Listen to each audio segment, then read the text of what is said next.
뭐야? 합격한 거야? 어머, 어떡해. 응?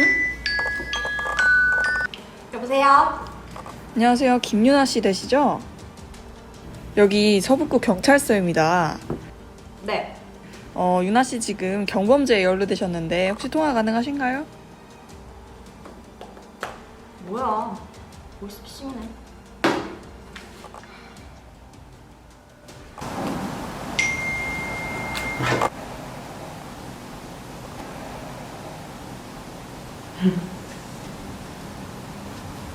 돈 내면 되겠지? 엄마, 나 합격했는데 학교에서 빨리 등록금 보내래. 나 돈 보내줘. 엄마 계좌는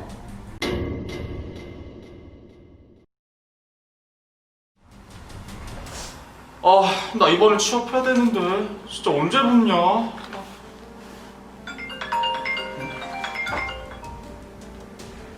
여보세요. 안녕하십니까? 대전 우체국입니다. 기하 우체국이요? 이준원님의 택배가 반송되었습니다. 확인. 마음 신나네 죽겠는데 무슨 보이스 피싱이야. 뭐지?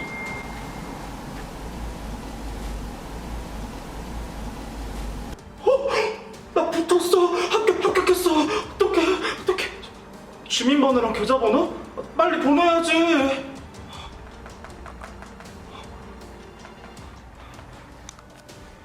계좌 보내야지, 계좌.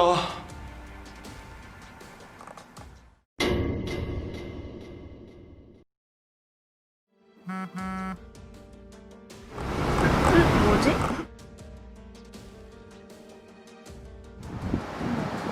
에이, 요새 이런 거에 누가 속아?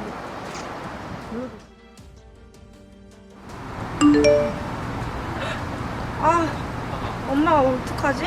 엄마 핸드폰 잘 못하는데. 어떡해?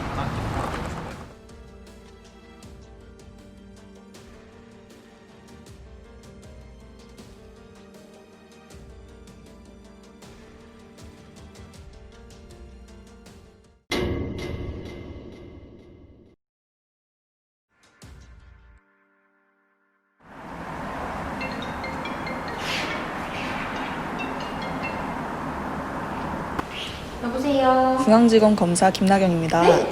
수사 중에 학생분 명의로 개설된 대포통장을 발견했습니다. 네. 제가 그럼 어떻게 하면 되나요? 지금 계좌에 302로 시작하시는 계좌 있으시죠? 네. 거기 들어있는 금액 좀 말씀해 보시겠습니까? 제가 이걸로 학자금 대출 갚아야 해서 꼭 좀, 네, 해결해 주세요. 네.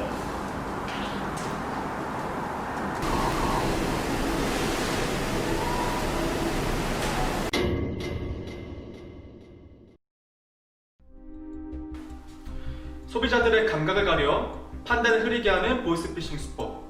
결국에는 피해 예방만이 최우선인데요. 그렇다면 어떻게 해야 피해 예방을 할 수 있을까요? 지금부터 구체적인 예방 방법 살펴보도록 하겠습니다. 보이스피싱 대상이 대부분 노인층이라고 생각하시나요? 하지만 생각보다 10대, 20대 등 젊은 층들의 간절한 심리를 이용한 보이스피싱 수법이 다수 진행되고 있습니다.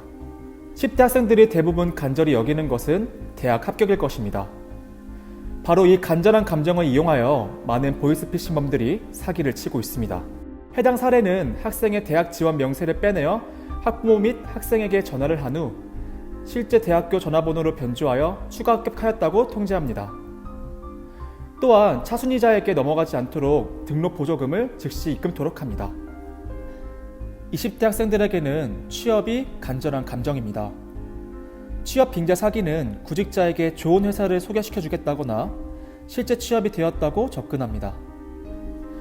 고민 금융거래 상태 확인, 급여 이체, 회사 업무 등에 필요하다며 통장이나 현금카드, 비밀번호 등을 요구한 뒤 대포통장으로 사용하는 수법인데요. 타인에게 통장 등을 넘겨주면 각종 금융거래에 대한 제한과 더불어 처벌을 받을 수 있습니다. 또한 각종 금융사기에 연루된 경우 본인이 잘 몰랐다 하더라도 불법적인 자금을 인출해주거나 그에 대한 대가를 받았다면 민형사상의 책임이 따를 수 있으니 주의해야 합니다. 메신저 피싱 사기는 스마트폰 등의 메신저에서 가족이나 친구 등을 사칭하여 돈을 가로채는 금융사기입니다. 최근에는 가족이나 지인을 사칭하여 편의점에서 쉽게 구매할 수 있는 기프트카드 등을 다량으로 구매하고 일련 번호를 요구하는 피싱 수법이 유행하고 있으니 주의가 필요합니다. 공공기관 사칭형 사기는 경찰 등 수사기관이나 금융감독원 등을 사칭하는 보이스피싱입니다. 사기범들은 유창한 말투로 어려운 용어를 사용하면서 진짜 수사기관처럼 행동하기에 구분하기가 어렵습니다.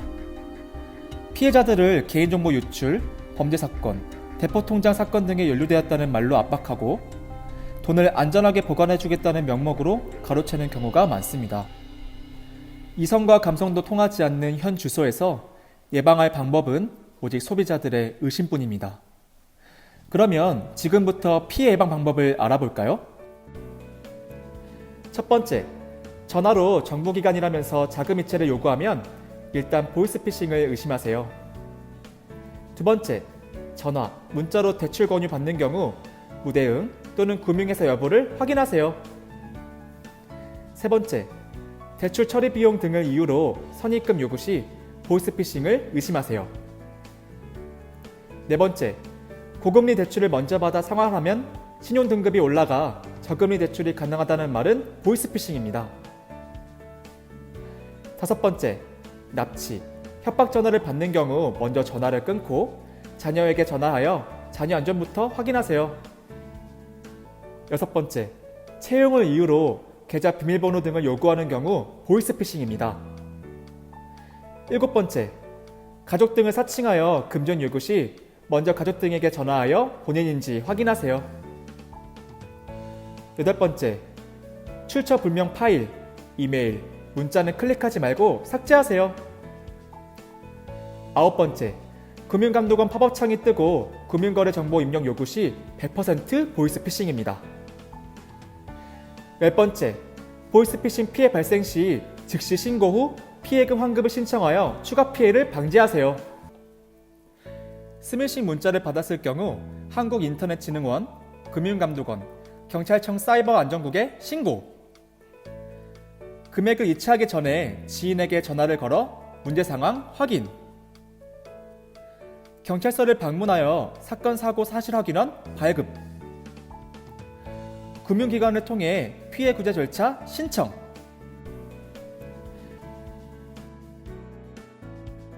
보이스피싱 종합대책 일환으로 보이스피싱 범죄 피해를 예방하기 위한 법적 근거를 마련하는 건데요. 무엇보다 대포통장의 범죄 형량을 징역 3년에서 5년으로, 벌금 2천만 원에서 3천만 원으로 상향 조정되었습니다.